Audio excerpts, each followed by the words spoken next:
ಶ್ರೀ ಗುರುಭ್ಯೋ ನಮಃ. ಎಲ್ಲರಿಗೂ ನಮಸ್ಕಾರ. ಧೃತಿ ಡಿವೋಷನಲ್ ಚಾನಲ್ಗೆ ಸ್ವಾಗತ. ಇವತ್ತಿನ ಈ ವಿಡಿಯೋದಲ್ಲಿ ನಾವು 2026ನೇ ಸಾಲಿನ ಯುಗಾದಿ ಹಬ್ಬದ ಬಗ್ಗೆ ಸಂಪೂರ್ಣ ಮಾಹಿತಿಯನ್ನು ತಿಳ್ಕೊಳ್ಳೋಣ. ಈ ಬಾರಿ ಯುಗಾದಿಯ ಜೊತೆಗೆ ಯುಗಾದಿ ಅಮಾವಾಸ್ಯೆ ಕೂಡ ಬರುತ್ತಿರುವುದರಿಂದ ಅಮಾವಾಸ್ಯೆ ಯಾವ ದಿನ ಬರುತ್ತದೆ, ಯಾವ ಸಮಯದಲ್ಲಿ ಅಮಾವಾಸ್ಯೆ ಆಚರಣೆ ಮಾಡಬೇಕು, ಯುಗಾದಿ ಹಬ್ಬವನ್ನು ಯಾವ ದಿನ ಆಚರಿಸಬೇಕು, ಹಾಗೆಯೇ ಪೂಜೆಗೆ ಯಾವ ಸಮಯ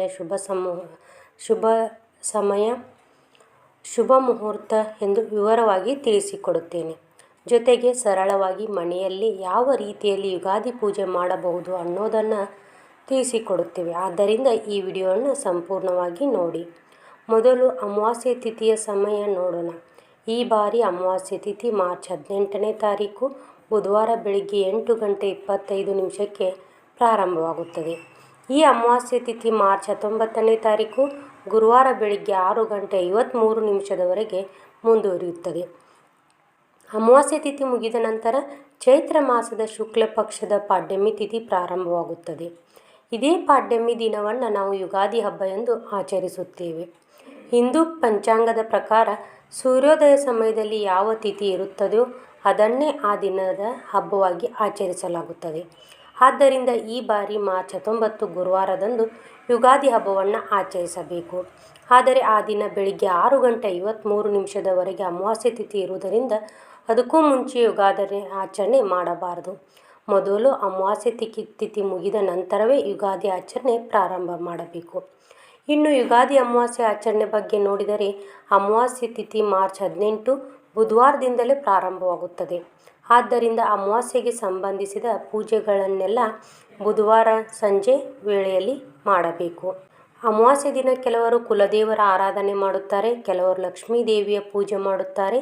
ಹಾಗೆಯೇ ಪಿತೃಗಳಿಗೆ ತರ್ಪಣ ಅಥವಾ ಸ್ಮರಣೆ ಮಾಡುವ ಪದ್ಧತಿ ಕೂಡ ಇದೆ.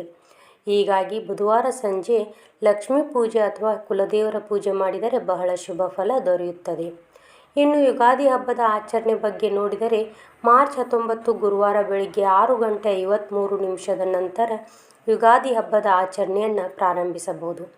ಯುಗಾದಿ ದಿನ ಮೊದಲು ಮಾಡಬೇಕಾದದ್ದು ಅಭ್ಯಂಜನ ಸ್ನಾನ. ಅಭ್ಯಂಜನ ಸ್ನಾನ ಎಂದರೆ ಎಣ್ಣೆ ಹಚ್ಚಿಕೊಂಡು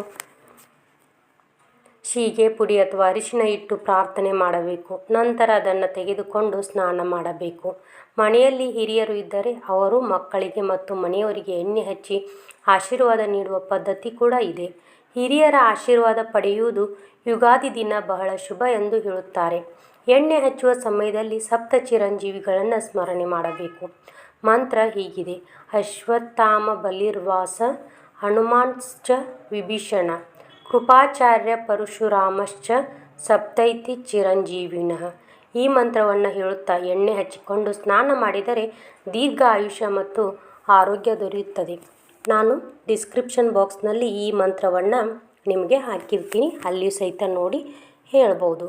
ಈ ಮಂತ್ರವನ್ನು ಹೇಳುತ್ತಾ ಎಣ್ಣೆ ಹಚ್ಚಿಕೊಂಡು ಸ್ನಾನ ಮಾಡಬೇಕು.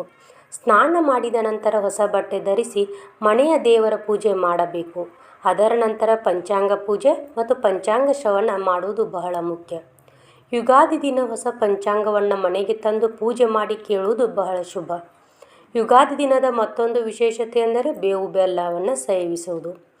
ಬೇವು ಕಹಿ ರುಚಿಯನ್ನು ಸೂಚಿಸುತ್ತದೆ ಮತ್ತು ಬೆಲ್ಲ ಸಿಹಿ ರುಚಿಯನ್ನು ಸೂಚಿಸುತ್ತದೆ. ಇದರ ಅರ್ಥ ಜೀವನದಲ್ಲಿ ಸುಖ ದುಃಖ ಎರಡನ್ನೂ ಸಮಾನವಾಗಿ ಸ್ವೀಕರಿಸಬೇಕು ಎನ್ನುವುದು. ಬೇವು ಬೆಲ್ಲ ಸವಿಯುವಾಗ ಈ ಮಂತ್ರವನ್ನು ಹೇಳಬಹುದು: ಶತಾಯುರ್ವಜ್ರ ದೇಹಾಯ ಸರ್ವ ಸಂಪತ್ಕರಾಯ ಚ ಸರ್ವಾರಿಷ್ಟ ವಿನಾಶಾಯ ನಿಂಬ ಕದಳ ಭಕ್ಷಣಂ. ಈ ಮಂತ್ರವನ್ನು ಹೇಳುತ್ತಾ ಬೇವು ಬೆಲ್ಲ ಸೇವಿಸಿ ದೇವರಲ್ಲಿ ಆಯುಷ್ಯ ಆರೋಗ್ಯ ಮತ್ತು ಸಮೃದ್ಧಿ ದೊರೆಯಲಿ ಎಂದು ಪ್ರಾರ್ಥಿಸಬೇಕು. ಈ ಬಾರಿ ಸ್ವಸ್ತಿ ಶ್ರೀ ಶಕೆ 1948ನೇ ಪರಾಭವ ನಾಮ ಸಂವತ್ಸರದ ಚೈತ್ರ ಮಾಸದ ಶುಕ್ಲ ಪಾಡ್ಯಮಿ ದಿನ ಎಲ್ಲರ ಜೀವನದಲ್ಲಿ ಹೊಸ ಚೈತನ್ಯ, ಆರೋಗ್ಯ, ಸಂತೋಷ ಮತ್ತು ಸಮೃದ್ಧಿ ತರಲಿ ಎಂದು ದೇವರಲ್ಲಿ ಪ್ರಾರ್ಥಿಸೋಣ.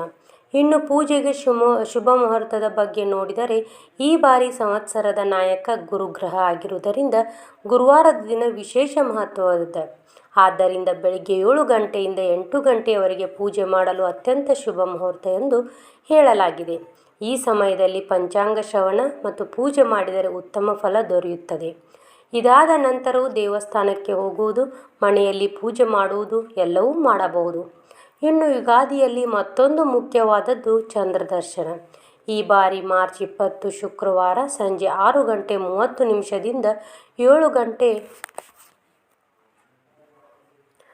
7:43 ಚಂದ್ರ ದರ್ಶನ ಸಮಯ ಇದೆ.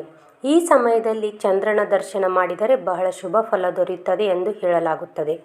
ಇದಿಷ್ಟು ನೋಡಿ ಯುಗಾದಿ ಹಬ್ಬದ ಸಂಪೂರ್ಣ ಸರಳವಾದಂತಹ ಮಾಹಿತಿಯಾಗಿದೆ. ಈ ಮಾಹಿತಿ ನಿಮಗೆ ಉಪಯೋಗವಾಗಿದ್ದರೆ ಈ ವಿಡಿಯೋವನ್ನು ಲೈಕ್ ಮಾಡಿ, ಶೇರ್ ಮಾಡಿ ಮತ್ತು ನಮ್ಮ ಧೃತಿ ಡಿವೋಷನಲ್ ಚಾನಲ್ನ ಸಬ್ಸ್ಕ್ರೈಬ್ ಮಾಡಿಕೊಳ್ಳಿ. ಮತ್ತೆ ಮುಂದಿನ ವಿಡಿಯೋದಲ್ಲಿ ಭೇಟಿಯಾಗೋಣ. ಸರ್ವೇ ಜನ ಸುಖಿನೋ ಭವಂತು.